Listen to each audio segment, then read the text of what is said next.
Desde hoy, los martes también, tendremos mesa de analistas aquí en Tele 13 Noche, con una gracia además, es mesa de mujeres. Saludamos a Magdalena Vergara de Idea País. ¿Cómo estás, Hola Magdalena? Álvaro, todo bien, gracias. Y saludamos y le damos la bienvenida a Camila Miranda de Nodo 21. ¿Cómo estás, Camila? Hola Bienvenida. Álvaro, bien, gracias. Hola Magdalena. Buenas noches. Comenzamos, como veíamos en la nota, con esta reaparición de la ministra del Interior, Isquia Siches, pero nuevamente con situaciones complejas. En este caso, claro, le preguntaron por los saqueos ayer en Talagante, no lo sabía, recibe el respaldo del presidente Boric, pero de todas maneras no logra despegar. Camila, ¿cómo interpretas lo que está pasando con la ministra del Interior? Me parece que además de ese acontecimiento que tú relatas, hay otro muy importante que es hoy día, que toma una posición muy firme respecto al paro de camioneros y además juega un rol muy importante en el Consejo de Gabinetes que se tiene hoy día. Y en ese sentido, a mi parecer, luego de ese acontecimiento también se empieza a dibujar un nuevo perfil para la ministra que tiene que ver con jugar un rol de transversalización entre los ministerios. Entendamos que en el Estado cada ministerio también tiene su propia estructura y un desafío para este gobierno es hacer dialogar a los distintos ministerios. Entonces me parece que hay un giro interesante, que se abre una nueva oportunidad, que al tomar una posición firme respecto a Interior sobre, ¿cierto?, disponer a los camioneros y decirle, bueno, abrimos el diálogo, pero si no, vamos a tomar las medidas judiciales correspondientes, creo que va perfilándole un camino. Magdalena, ¿le da una oportunidad a los camioneros? O sea, sin duda hay una nueva oportunidad y a mí me parece muy bien que el presidente la respalde, si más que nada sigue siendo la ministra del Interior. Pero yo creo que aún así falta, y en el fondo un poco lo que decía también el presidente hoy día, pareciera que hoy día ya acordamos que ya se terminó el minuto de inserción dentro del gobierno, eso no lo hubiera esperado hace ya un tiempo atrás. Y lo que sí a mí me pasa, esa misma firmeza que mostró con los camioneros, el hecho de decir, bueno, aquí vamos a hacer cumplir la ley con todo su rigor y vamos a hacer cumplir la ley del interior del Estado. Yo veo todavía esa inconsistencia que en algunos temas sí y otros temas no. Y pareciera que los temas que van a hacer cumplir esa firmeza es en aquello en que más los incomodan, pero en otros temas donde pareciera, o incomodan en cierta manera, los incomodan en ámbitos más bien políticos respecto de opiniones anteriores que habían tenido, como lo que pasa en la Araucanía, por ejemplo, no tienen esa firmeza. Entonces eso es lo que uno espera también de una ministra del Interior, creo yo, desde este gobierno. Sí, ¿hay una doble vara? No, a mí me parece que hay una coherencia con una disposición distinta a abordar los problemas de seguridad del Estado y orden público de otra forma.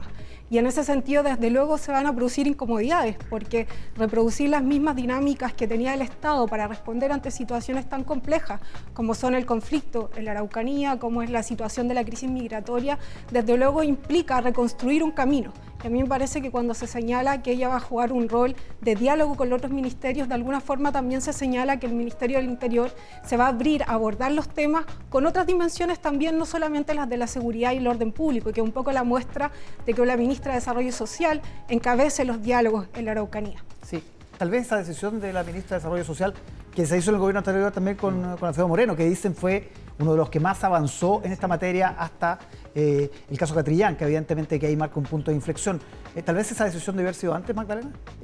O sea, en cuanto no sé si es antes o después en el fondo, pero lo que sí es claro es creo yo, esta dualidad a la hora de abordar los temas. Porque a mí sí me parece correcto que obviamente uno tiene que enfrentar un diálogo para poder dar solución a los problemas, pero eso no quita, y está la gran disyuntiva que tiene este gobierno, a que también se aplique el rigor de la ley, que se aplique la ley del interior del Estado, que en su minuto incluso la quisieron eliminar. Entonces ahí es donde uno ve estas disyuntivas, porque la misma argumentación que daban, aquí hay un grupo de personas que está limitando la posibilidad de movilización de personas, bueno, eso ocurre también hoy día en la Araucanía, y eso no pareciera esa misma firmeza, esa dureza y esa claridad a la hora de enfrentar el problema de los camioneros, no está ocurriendo en la Araucanía, ni tampoco en otro tipo de manifestaciones. Entonces ahí es donde uno ve que no hay manifestaciones, bueno, apliquémosles a todas la misma ley, la misma mirada respecto de esos términos en el fondo. Sí, a mí me parece que hay una diferencia, porque el caso de los camioneros, aun cuando tenían un petitorio bastante amplio y habían distintas agrupaciones de camioneros, se dialogó en virtud de sus demandas. El conflicto que tenemos en la Araucanía es mucho más profundo, entonces pensar que hoy día solo disponer de la ley de seguridad del Estado va a solucionar en algo es no darse cuenta que en los últimos años, siguiendo esa lógica, ese camino, no se ha resultado. Entonces, a mi parecer, endurecer la posición no pasa por tomar más herramientas jurídicas o de más fuerza pública, sino que todo implica tomar otra dirección. Y a mi parecer hoy día radicalidad es profundizar un diálogo donde haya encuentro y se puedan empezar a abordar los conflictos que están en la base de la violencia que se genera en la Araucanía. Sí, Camila, me quedo contigo para hablar de este Consejo de Gabinete donde se pone fin a la instalación, pero además tú decías, la ministra Siches logra un papel relevante. Me gustaría profundizar en eso. ¿Hay una nueva estrategia de aquí en adelante con este Consejo de Gabinete? Yo creo que hay una toma de conciencia global y que también lo expresó el presidente en sus palabras respecto a que se tiene que terminar el proceso de instalación y hoy día hay que tener iniciativa legislativa, hay que tener diálogos ciudadanos, así como dio paso a la subida del sueldo mínimo, ¿cierto? Entonces me parece que ese cambio de disposición que toma el gobierno en general de poner a todos sus ministros y ministras a trabajar abiertamente con su agenda, a organizar digamos, el aplicar el presupuesto actualmente y si no reorientarlo, atendiendo que hoy día tenemos urgencias materiales, me parece que en eso ya juega un papel relevante en términos de que al inicio del gobierno se planteaba que ya jugara un rol de coordinación. Y yo creo que este acto de hoy día le hace recuperar ese papel de coordinación y desde luego una oportunidad. Esto no asegura que vaya a poder ejercer ese papel de coordinación, pero creo que al menos se abre como un escenario distinto. ¿Cómo compite eso, Magdalena, con ministros que han tenido también una labor que ha sido alabada incluso transversalmente? Estoy pensando en Camila Vallejo, por ejemplo, era ministra del Trabajo, Mario Marcel, ¿para qué decir? ¿Cómo compite eso? Sí.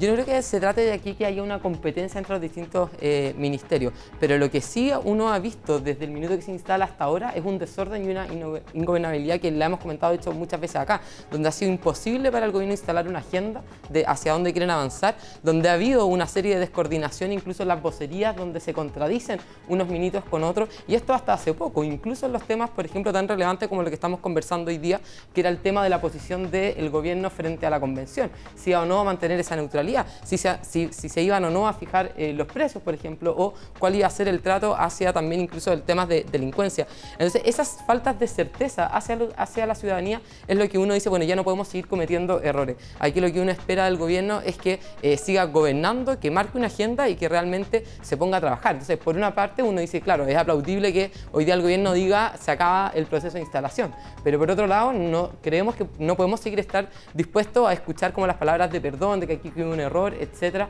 por parte de los ministerios y por parte del propio gobierno.